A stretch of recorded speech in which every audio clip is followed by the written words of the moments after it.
All right, guys, we have one last bit of not news to cover, but it's we're going to be doing a spoiler discussion of episode 8 of WandaVision. Of course, episode 8 of WandaVision, titled Previously On, aired on Friday, this last Friday. I keep saying this every single Monday because we keep doing reviews every single Monday of WandaVision.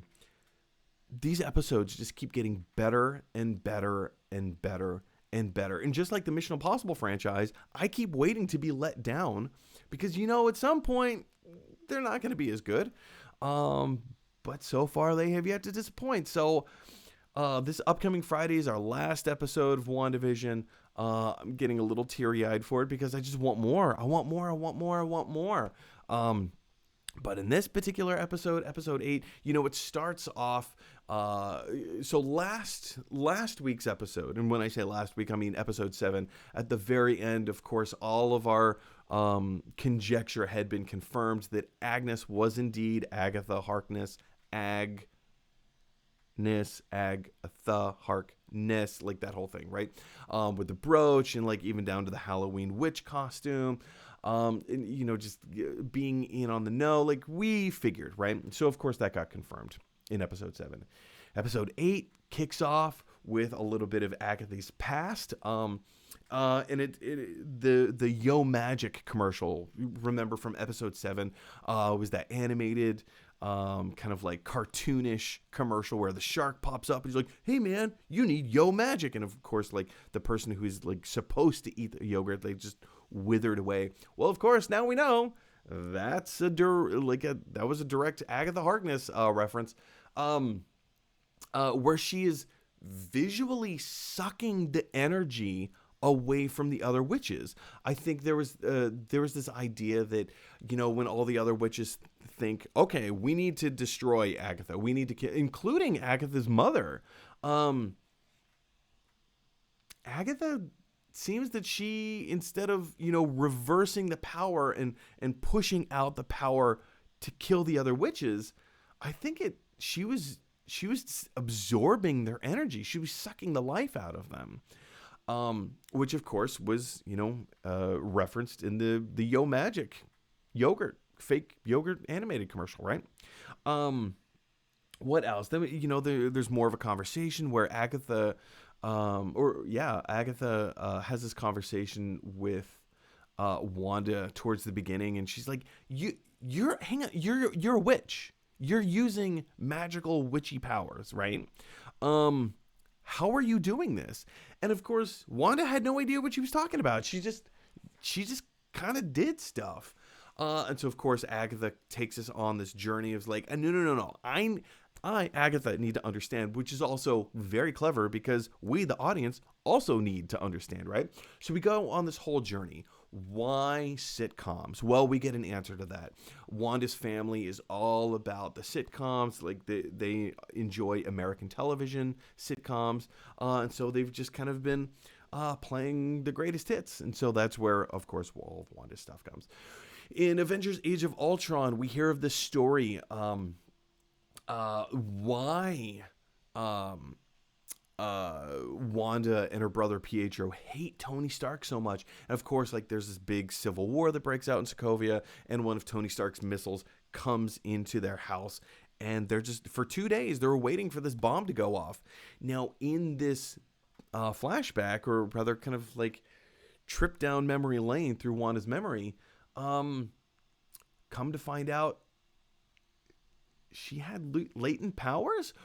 It's still a little ambiguous if they're mutant powers or if they are, just more witchy type powers.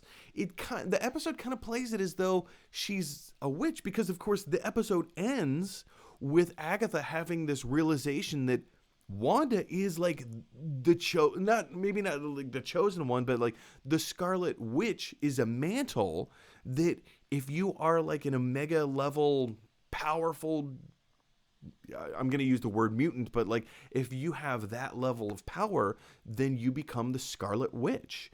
And it seems like this is a mantle that is being not necessarily given to her, but a mantle that she had without even knowing, right?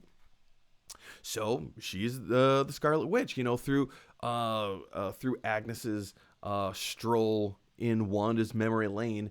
We come to find out so many other types of revelations about how when Wanda had approached or been approached, or something to do with Hydra. Was it the stone that gave Wanda her powers? It doesn't look like it. It looks like the stone, the Infinity Stone, the Mind Stone, came to Wanda and enhanced whatever powers that she already had.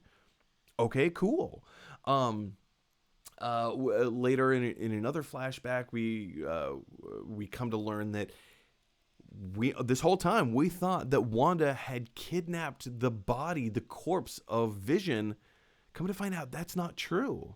That's not true at all. She had such an intense relationship with Vision because he was simply trying to understand humanity. He was trying to understand what it is about humanity that makes us tick. What is grief? And here in this flashback scene between Wanda and Vision in Avengers Mansion or Compound, or like whatever you want to call it, wow, we get one of the most poignant lines in television history, which is, well, what is love? I'm sorry, what is grief if not for love enduring? Yeah. It's kind of true. It was one of those lines that just slapped us all across the face, and they're like, wow, that's heavy, and that's something that we can all connect to. And as a person who lost his father 3 years ago, yeah, it's true. It's true. Grief is love enduring. Having, or even more deeper than that, grief is love enduring in the absence of someone else. Like, it's heartbreaking. It's shattering, Yeah. And so after that moment where like Wanda has this emotional connection with Vision, quite possibly for the first time, that very possibly could have been the genesis of how their relationship came to, why Vision was so important to Wanda. And then we come to find out that, Wanda having driven to Westview, New Jersey, they had already purchased a plot of land where they were going to build a home and it was going to be their happily ever after. And then Thanos happened. And Wanda had her parents taken away from her. Wanda had her twin brother taken away from her. Wanda had the only other person in her life that made her feel safe and comfortable and validated who she was and what her feelings are, and told her, yes, you've been knocked down, but just like Chumbawamba, you can get back up, right? You can get back up. You can keep fighting, and I will fight for you because I'm on your side. I'm on your team, and we can do this together. You're not alone. We can do this together. And that's what Wanda had. Not only that's what she had, that's what she lost for a third time. So to see Wanda standing in kind of the ruins or the grounds of where they were going to build their house, their home, make a life together in Westview, New Jersey, it broke her. Because this was going to be this was supposed to be their happily ever after. This was supposed to be a mending of, you know what, this is a new start for both of us. This is going to be a place where we can pick up and go on from here.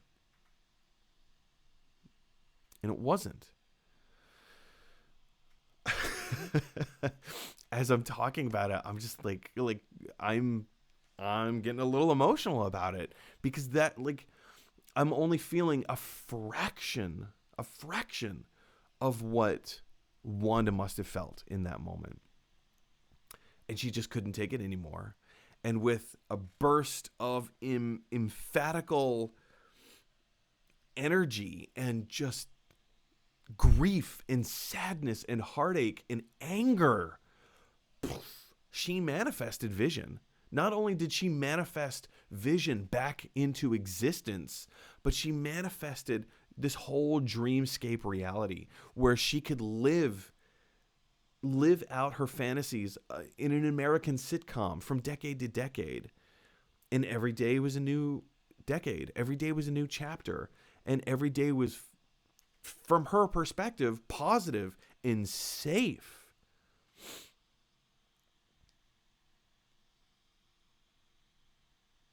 Tough stuff. And to see this episode explains so much, especially going back, was it 2 episodes? I think it was going back 2 episodes when Vision, episode 6, when Vision walks out and forces his way out of Westview to where the other sword agents see him and they're like, hang on, what is, and you can see bits and pieces of Vision flaking off and being absorbed back by the Hex.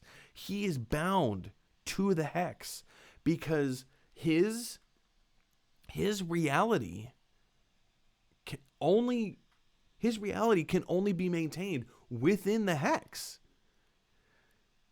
And we can't have the Hex because it's being like Wanda is controlling the Hex, but even more than that, she's controlling the people within the Hex. And it's not just the residents of Westview, New Jersey anymore. She's controlling all of those sword agents that got absorbed into it. You know?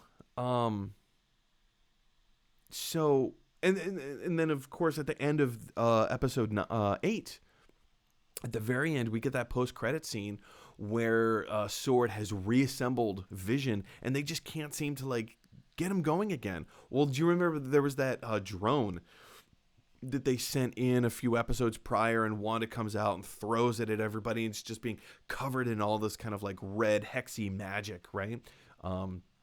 So they take that red hexy magic surrounding the drone, and they use that to power up the new Vision, which is essentially White Vision, which is a comic reference. Go ahead and check it out. Look it up later. But so now we have 2 different Visions.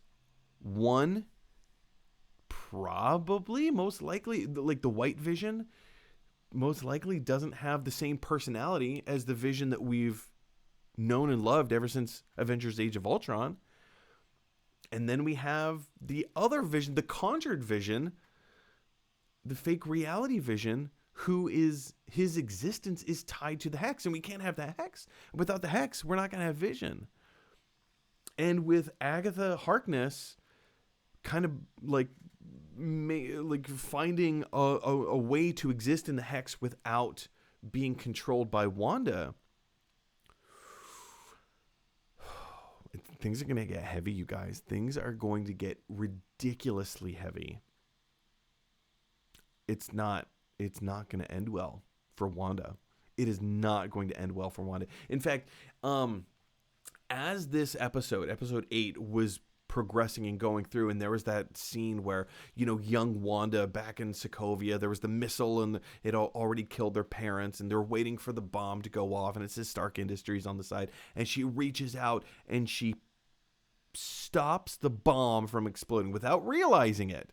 She stops the bomb from exploding. And of course, later on in the episode, Agatha Harkness refers to this as chaos magic. It's our first reference to chaos magic in the MCU, which is the type of magic that Wanda wields, right? So we see this happen, and it's our first glimpse into, wait a second, this is an opportunity for Marvel and for the MCU and for Kevin Feige to essentially retcon the backstory of who the Maximoffs are. Are they actually mutants? And so I was expecting them to drop the word mutants. I thought Agatha Harkness was going to see this trait, this quality in Wanda and say, you are a mutant. You are a mutant. You don't know it yet, but you're a mutant. I'm telling you now. And she didn't. And they may still do that in the next episode. I don't think it's incredibly, I'll give it a 30% chance. I will say a 30% chance that the word mutant is dropped in episode 9. I don't think it's incredibly likely, but I do think there's a chance. Because again, seeding material for future installments. Now, like, Kevin Feige's already got all of his movies all planned out for the next few years. So it's like when we do get around to mutants, it's going to take some time. But who knows what's going to happen in the multiverse? Who knows? Anything can happen. I loved this episode so much. I love the backstory of Agatha. I love that it's actual magic. Like, that's the magic that I wanted to see from Doctor Strange. Doctor Strange was more whimsical, and it wasn't like dark kind of, like when you say magic and you're a sorcerer, the stuff that we saw in the first few minutes of this episode, of episode 8 of WandaVision, that's kind of more the stuff that I wanted to see from Doctor Strange. We went in a very, very, very different direction. But this type of dark, kind of evil magic, ooh, this is cool. I really like this corner of the MCU. I really like this corner of the MCU. And now to know that Wanda is kind of attached to that, you guys, it's this corner of the MCU. I think this is where Blade is going to come from. Again, it's vampires, witches, and vampires, and like kind of dark evil kind of stuff. Even Ghost Rider. Who knows? There's a possibility that Ghost Rider could pop up out of this. I don't think that's all that likely, but it's possible. I mean, how long have we been speculating Mephisto to pop up, or Nightmare, or oh shoot, who's the other one? I can't think of his name. Anyway, like so many. The guy with the hat who was teased in episode 2. There was an Easter egg for episode 2, and I can't think of his name. Anyway, there's so many places that this can go, you guys. But I'm telling you now, and you probably know this as well. This next episode is not going to end well for Wanda. She is going to have the biggest travesty of her life. Now, here's the thing. Okay, think about this. She manifested her children into existence inside the Hex. And if Vision, the same Vision that she manifested inside the Hex, if he is bound to the Hex, well, guess what? So are her kids. So are her children. So guess what? House of M, you guys. The Hex goes away. She's already lost her parents. She's already lost her twin brother. She's already lost the love of her life, Vision. And now she's going to lose her children. I guarantee it. I guarantee that's what's going to happen. That is going to be the emotional push over. That's going to be the push over the emotional edge, you guys. And whether, like, she's like...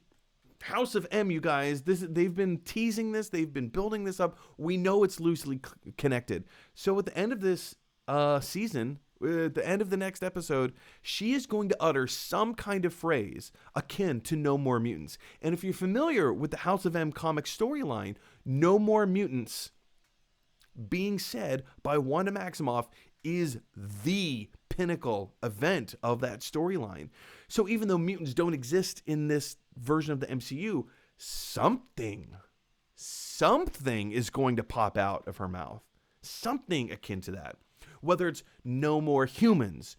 What if she says no more Avengers? What if she says no more witches? No more magic? No more... I don't know. Or maybe she says, let's make everyone a mutant. Let's mutate this play. Like, I'm sick and tired of this world that we're living in. I'm sick and tired of being the only one who has these types of powers. Guess what? Let's bring mutants into existence. Or like, it doesn't have to be mutants. I'm just saying, like, it's a connection. But like, she is going to say something, and it is going to shake the foundation of everything, you guys. Woof! I feel like I've droned on about this for a long time now. But like, you guys, WandaVision episode 8 was awesome. I loved it. I don't have anything bad to say. And a lot of people are talking about the main sword agent guy, Hawthorne, I think is his name. People are talking about Agent Hawthorne and how he's the villain. He's not the villain of this show, you guys. Think about it logically. He's a jerk. Yeah, he mishandles situations, but think about this. Vision's body, the components that make up Vision's body, they already give us a price value. He's worth $3 billion in vibranium. Like, of course the government is not going to just let, this thing be buried in the dirt. Like, it has intrinsic value. His corpse, his body has intrinsic value to it. He's a company guy. He works for the U.S. government. He works for SHIELD. I'm sorry. He works for SWORD. Excuse me. He works for SWORD. Like, he's making the decisions based as a military expert. He's only making military type judgments. Now, of course, like, we have an emotional connection with Wanda. We have an emotional connection with Darcy. We have an emotional connection with Jimmy Woo. So we have an emotional connection with Spectre, Photon, Monica Rambeau. We have these emotional connections with these characters. So anytime Hawthorne mistreats these characters, we look at that and say, "Man, you're the villain." He's not the villain, you guys. He's a military guy. He's making military decisions based on the information that he has, and he can't afford to take risks. He can't afford to take risks, so he doesn't. Now, he's a jerk in the process, so of course we don't like him. But just because we don't like him doesn't make him the villain, Anyway, woof, you guys.